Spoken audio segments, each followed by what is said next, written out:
البحيرات المالحة. واحد سيوة، أنا داخل بحر الرمال الأعظم، والعضة بتاعت التعبان ده سامة.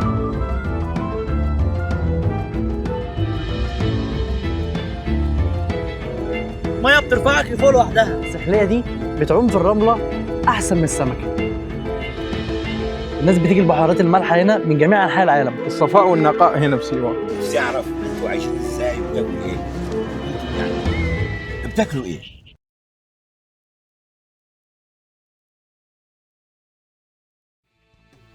ومن هنا بدأت رحلة لمكان من أجمل الأماكن اللي في مصر. المفروض إن إحنا دلوقتي هنتحرك وهنطلع على قلعة شالي. تروسيكل جنة.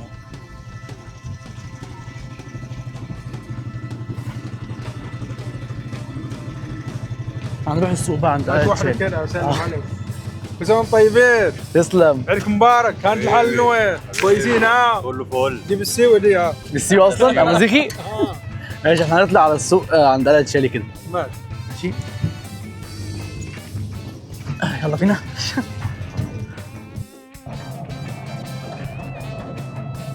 الركوب في التروسيكل ممتع بس هو متعب.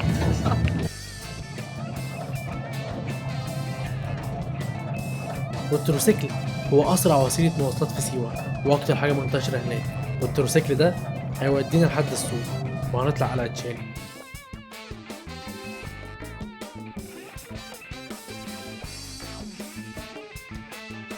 وده يعتبر أشهر سوق في سيوة، هتلاقيه في ممرات القلعة من تحت. نصيحة، لو جيت سيوة لازم أول حاجة تزورها هي قلعة شالي عشان تقدر تشوف الجمال ده.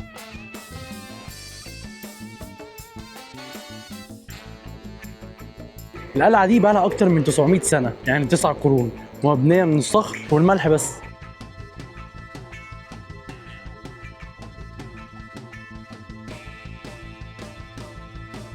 والغريب في قلعة شالي إن القلعة دي كلها مبنية على إيد 40 راجل بس، وال40 راجل دول بنوها علشان يحموا نفسهم من الغزاة اللي بدأوا يدخلوا سيوة وينهبوها وياخدوا خيرها. مش عارف انتوا واخدين بالكم في الفيديو ولا لأ، بس ممرات القلعة دي ضيقة جدا، وده عشان لو حصل لهم أي غزو من أي حد ما يقدرش يعدي خالص. ولحد النهاردة القلعة دي جواها جامع وجنبه بير، البير ده اللي كانوا بيشربوا منه وبيتوضوا منه.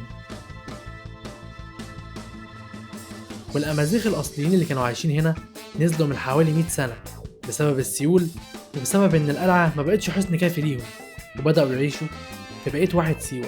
الناس دي ما كانتش بتهزر، هما فعلا بنوا القلعة دي من شوية ملح والصخور.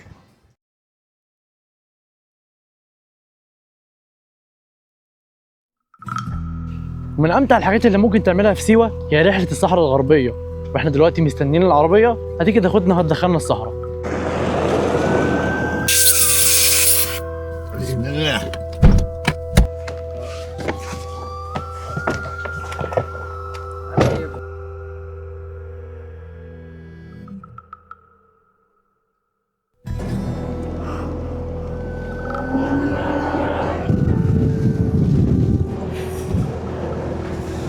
لازم تجربوا السفاري في سيوة هنا. بصوا بقى النازلة دي. ووو ووو.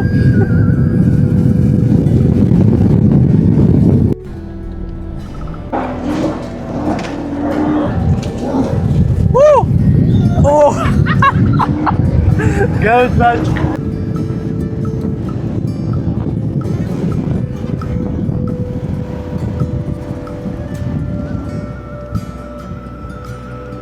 اعلى شبكه. احنا دلوقتي يعتبر في اعلى حته في الصحراء هنا، الصحراء الغربيه.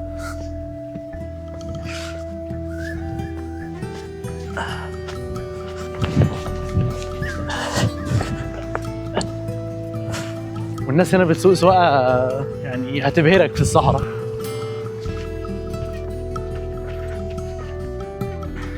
تعبنا جدا بس المكان ممتع.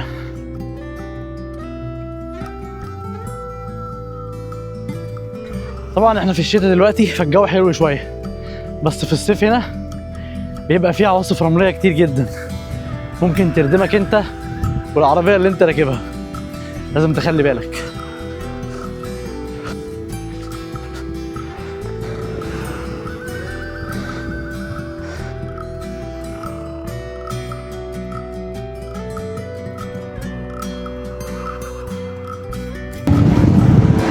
هنطلع طلعه دلوقتي، بصوا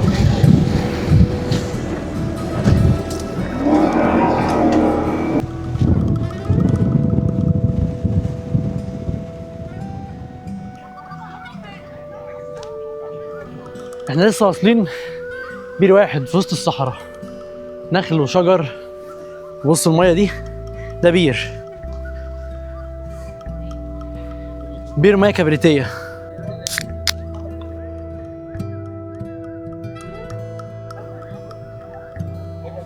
طبعا الناس بتيجي هنا من جميع انحاء العالم علشان تجرب السفاري في بحر الرمال الاعظم في سيوه، وده يعتبر من احسن السفاري اللي ممكن تجربه. بصوا الناس حوالين البحيره قد ايه.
قبل ما تقعد تخيم لازم تعرف اتجاه الهواء ازاي.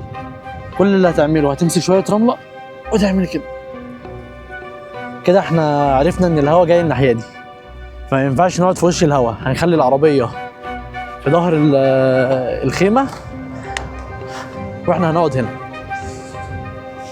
بصوا العربيه هتصد عننا شويه الهواء. طبعا في حاجه حيوان بس انا مش عارف هو ايه.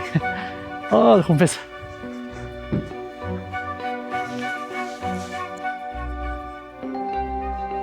شايفين؟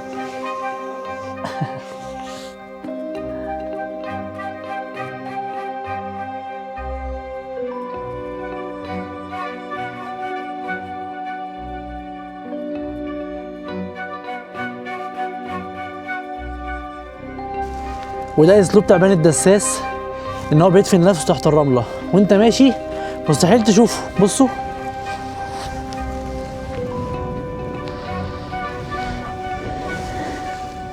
شايفين بيتحرك كمان تحت ازاي؟ كل ما اجي امسكه بيتحرك. تعبان الساند بوا، التعبان ده غير سام نهائي، حجمه ممكن يوصل ل 90 سم. ده اسلوب تعبان الدساس، يدفن نفسه تحت الرمله. شايفين؟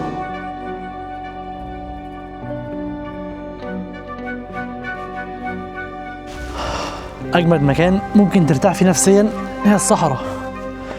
بص الغروب، تبقى قاعد لوحدك في الصحراء.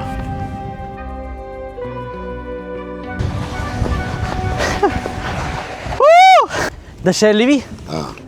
الناس بقى بتيجي هنا الصحراء كتير تعمل سفاري؟ كتير طبعا. بجد؟ في كل الأوقات ولا في وقت معين من السنة؟ لا في طبعا، بيبقى في مواسم من شهر 9 عندك لغاية شهر 5 في الأعياد وفي الأعياد. احنا سمعنا كمان عن عيد الحصاد. عيد الحصاد ده بيبقى في شهر بدايته من شهر 10. بيبقى عيد عبارة عن 3 أيام مخيمات في الدكرور. هنا بيتعمل العيد والناس بتتجمع في ساحة كده عشان الكل ياكل مع بعض وبتاع. ممكن تقعد بتاكل مع حد مثلا ما تعرفوش بعيد يعني. تمام. فكلنا اكلنا من طبق واحد وكده، هو ده الهدف منه. احنا كلنا امازيغ، ال 11 قبيله دول كلهم امازيغ. ده دول سكان سيوة الاصليين. السكان السيوي الاصليين وهم اللي هي امازيغ وما بيننا في قبيله واحده اسمها الشايبات، دول عرب بدو زي قبائل مطروح. بس دي عايشه معانا وبيتكلموا بدوي وسيوي ها انت وين بقى رحله ناس فاهم؟ دي انت كده ايه؟ انت بتسالني عن الرحله؟ يعني ايه رايك في رحله نار؟ جميله جدا. قميطي يعني هتقول لي الرحلة يعني لحلنسي خليفه. الرحله شكلها صعبه اللغه دي. لا ابدا بالعكس. اتبسطنا معاك والله يا مكرم. ربنا يعزك. اتبسطنا معاك جدا. نرجع ننزل المياه السخنه اللي في الكامب.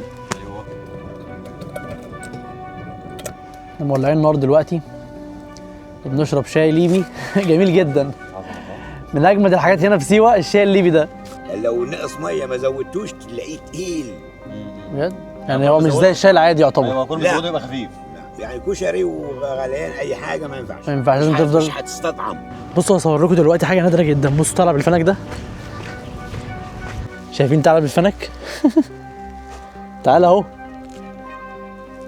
الثعلب ده حجمه صغير جدا ما بيكبرش، اخره كده. خدها. بالنهار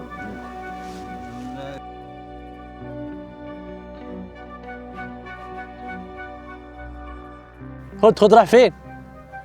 خد تعال.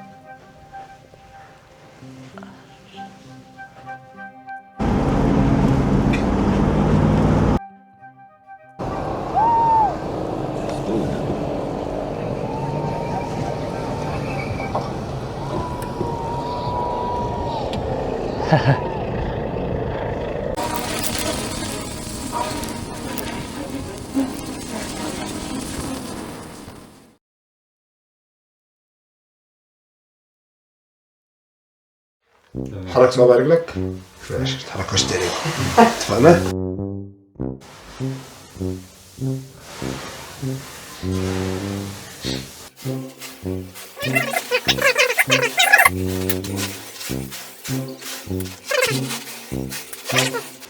فاكر ان انت سقعان لما تطلع بحط ايدك في الملح مطرح ما كنت موجود هتلاقيه سخن. ده ليه؟ ده عشان نسبة الرطوبة اللي موجود في الجسم. وكل ما كان فيه رطوبة كل ما هتحس بيه بالسقعة أكتر. ايوه الله عليك. هو كده تمام كده؟ جدا. تمام. ميعادنا بعد نص ساعة. ماشي هجيلنا ولا احنا؟ هجيلكم. بترعش يا شيخ، بترعش. استنى انا في ناموسه واقف على وشي. صح؟ ناموسه. انا على نفسي هنا في الكهف عالية قوي ففي واحد نايم. يا ياسر.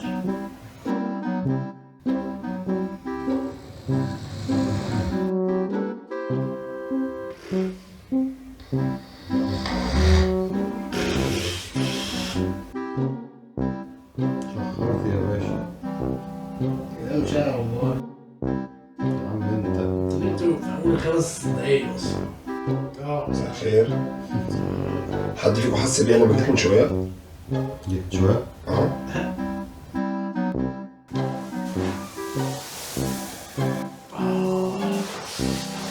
بنطلع آثار السقعة اللي انتوا حسيتوا بيها دي رطوبة اللي في جسمك. الرمل. تمام. ومع تقدم العمر الرطوبة بتأثر جدا جدا جدا جدا على العظم. فحافظ على نفسك. متخيل جزء بسيط من ايه؟ من اللي انت فيه.